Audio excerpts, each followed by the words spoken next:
What's up, guys? Welcome back to another episode with AB Investments. And as promised, today we're going to be talking about episode three and perhaps maybe episode four together. I don't know if I should bridge them together, depending on how much time we go through on this video, but we'll go from here now. First, I want to say, hopefully, again, you are having a great weekend. And obviously, may the Lord continue to bless all of us as always. And I'm praying for you and for me and for our whole movement and all other people out there in the world. So with that being said, phase three, we ended phase two with them figuring out the other side, which is us, sizing us up. And when they saw how ridiculous and gigantic we are, and at that point we were, they were like, okay, phase three kicks off. What is phase three? When they went on in this over the week suspension they had on these securities at the time, AMC, GME, and the bunch of other securities that were on that non-tradable list, except close only. They had to gather up and call a team huddle, and by a team huddle, in my opinion, and again everybody has their opinion, in my opinion, it wasn't a meeting just between one or two people. It was brokers, market makers, DTCCs, NSCC, feds, treasury, just about the whole system you could think of. These guys huddled up, possibly had a series of meetings, and they're like, okay, how are we going to do this? Well, first, we need everybody to play a role in order for us to make money and push this as far as possible. Try to see if we could get all these people out, or at least as many, because no matter what, when doomsday comes around or about, it's either they're going to be met with two things. And to them, that's a win-win. And I will tell you what those two things are. It's either that they would have shaken us out of this play, and when this play by that day is over, and they have over and beat us and over triumphed us and beat us in this whole thing, or they still get obliterated and they didn't beat us out of this, but they have managed to shake off some people here and there, maybe perhaps paper hands or people who had not enough conviction. They just kind of joined in on the hype and wanted to just cut their losses. But no matter what, that's one less person for them to have to take care of on the day of reckoning. We'll just use that word. I like it. The day of reckoning. So that's when their assaults took off, which was obviously phase three. These guys started off with these articles, media attacking, not just the memes or the apes calling us stupid names and all this stuff, dumb money, everything. They also attack the stock itself, saying that look at these finances. These companies are in debt. Look at them. Look at this. And who's in this movie business? Everybody cares about subscriptions coming straight to you in your home, and all that stuff. If you don't remember that stuff back then, I'm relating it back to you. I'm just telling you, narrating in my words, in my opinion, what exactly was happening and where we're going and what is happening right now. And when that didn't work, but it did manage to shake off some here and there, and by the way, phase three by far is the longest phase in this movement. And thanks to the Lord, that ended on Friday. Why is it specifically ended on Friday? We're getting to it by the time we get to phase four. Now, when these guys tried all these things, they've noticed one new thing, one new element.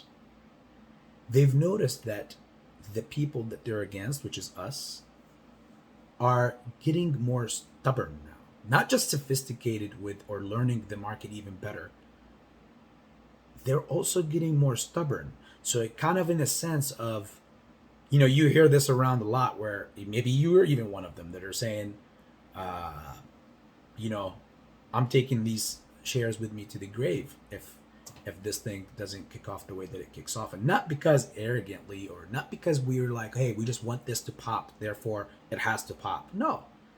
We did our DD. We came in, we saw, we conquered, and they had nothing that they could do. So fundamentally, it was done. And that's why I always say the only person to say, well, now a few more are saying it, try to take my analogies, but I was the only person to say that this, especially in phase 3, but I didn't call phase 3, phase 2, phase 1 back then, or 4 or 5. But I was telling you for months that their game is just like our game. They're trying to squeeze you and me and us out of our positions just as much as we're trying to squeeze them out of theirs. They succeeded. If you remember months ago, not obviously overall to the movement, but they were able to squeeze over leveraged people. So people who are on retail side, who in a way look like or represent them, because why they are completely screwed and effed on the hook, is because they're over leveraged on these plays, and their only thing that's on their side that is making them get away with basically with killing, they can get away with murder. It's because they got a lot of people on the inside, and they got the system bending over for them. So therefore, they can get away with synthetics and all that stuff. Imagine if retail was able, if we all had this feature where we can go ahead and constantly make it seem like shares are being bought, so the price could keep going up synthetically. No, something is buying up those shares. What shares? Where's the shares? Like, who's buying these shares? If we had that kind of situation or that kind of instrument like them, it will be a short squeeze every day in the market, and obviously it would never be it would never be sustainable. And they themselves, so you got to apply that same mindset on them.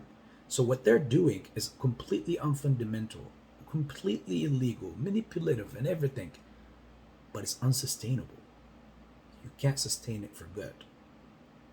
How long can they hold the entire economy, not just the market, hostage to these gimmicks? Of course they've been making money. Of course they've been diluting the stock through us even buying, because obviously when you buy phantom shares and they get dropped and they continue to keep bought, you're liquidating synthetically the price of the stock. But still, everything that is played with or tampered with must be dealt with at some point on time, right? So the approach to this whole thing was never about, or should have never been about, when moon or when pounds or when this. The approach was, this is the way from the get-go.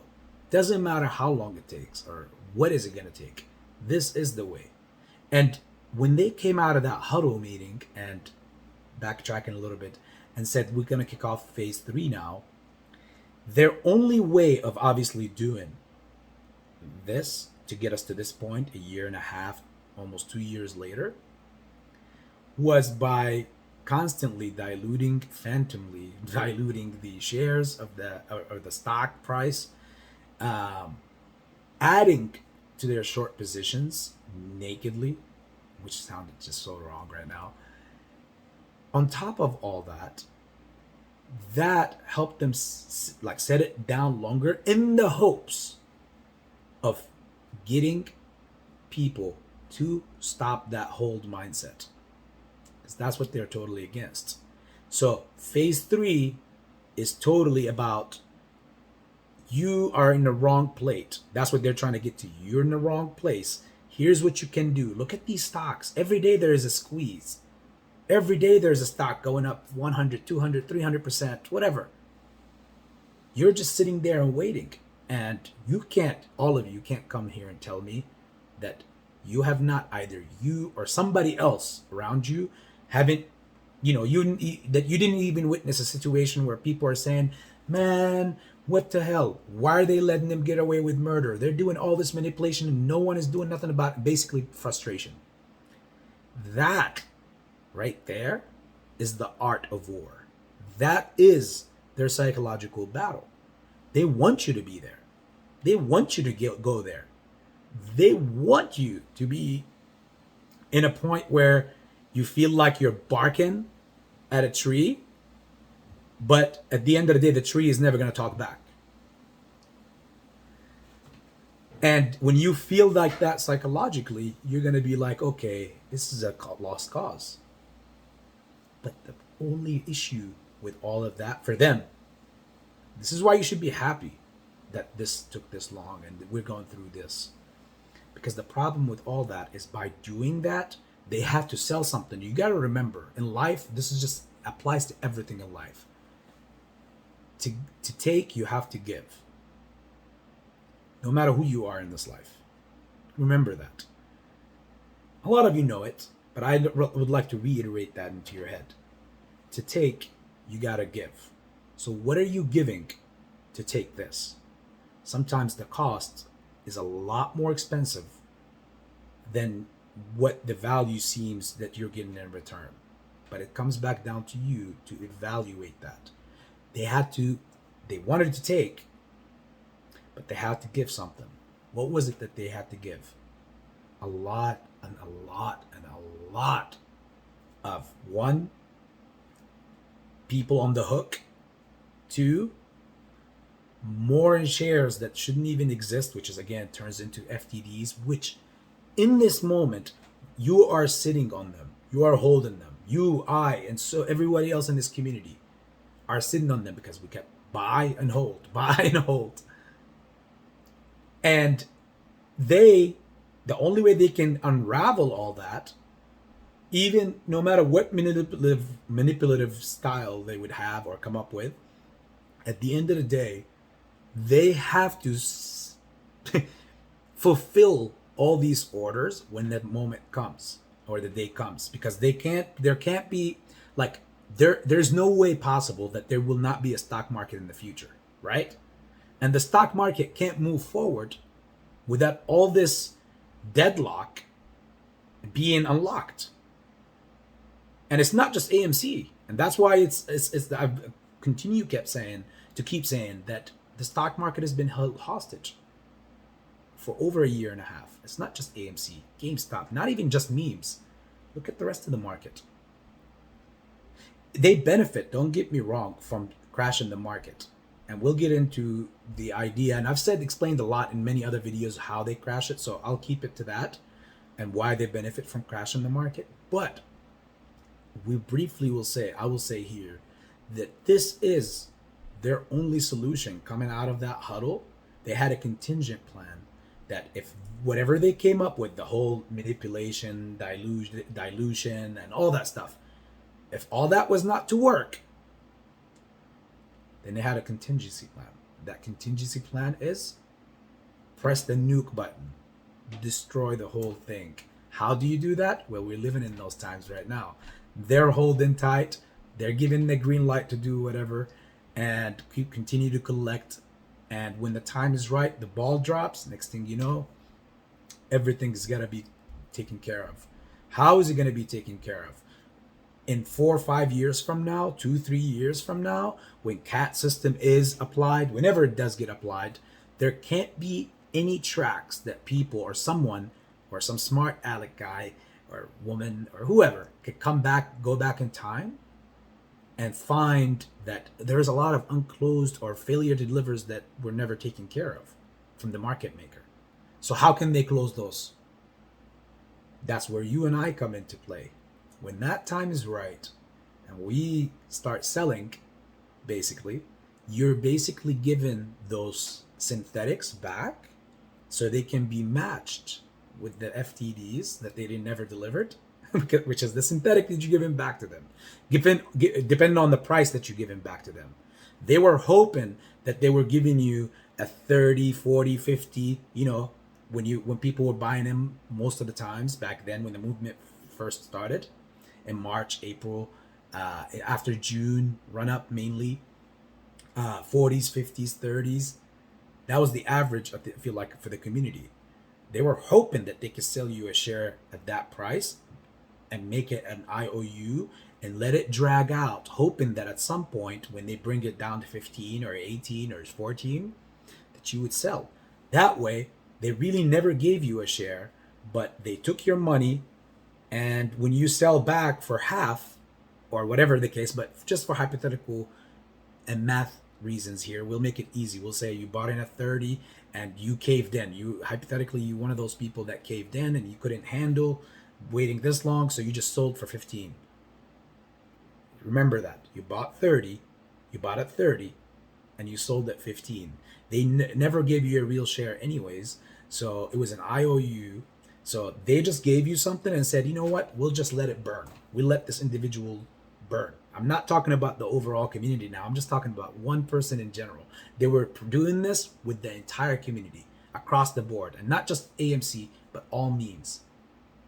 And by doing so, they were able to, get to people. They got to some people to sell at that kind of crazy number, ludicrous numbers. Oh, $15 I will sell and try to buy back at 10. But then you're playing into that zone. You never know when it's going to go back up, when it's going to go down. What if it doesn't go back to 10? You're buying back at 16. Now you're doing the same thing again and you're giving them more money. They take your money, wait on you to go back, and accept taking half of it back. By doing nothing, they let you do all the work. You're the one who's buying, you're the one who's selling back, and they're just sitting. Think on it. And basically, that's their phase 3 plan. Now, Monday, in God's will, tomorrow, in my opinion, phase 4 begins. So, with that being said, I'm going to make phase 4 in a different video. Hopefully you enjoyed this. I had to summarize things. I couldn't break down the Mudrick, situation. If you remember when they bought in March and then at like at $24 and then sold at 26, 27, and then opened up a short position and got obliterated on it back then. Like all that, I skimmed right through that because I wanted to give you just the overall zoom out look at the whole situation and what do we have in our hands right now. And now with you thinking like this and having these thoughts in the back of your head and thinking about it like this, if you haven't thought about it like this, then you got a different perspective about this. Don't worry, phase 4 and then phase 5 would open up a lot more doors also on the inside. So I'm going to break this video hopefully into parts. If I couldn't, I'll just upload the whole thing. But please, please, please, guys, hopefully you loved it. I put my all into everything because I passionately do care about, 1, being right, 2, there's no way I can put out something that I don't stand with and put my name on top of it. And that's just been my way, the AB way. So, much love to all of you guys. I'll see you on phase 4. Hopefully tonight. Much love, AB Investments.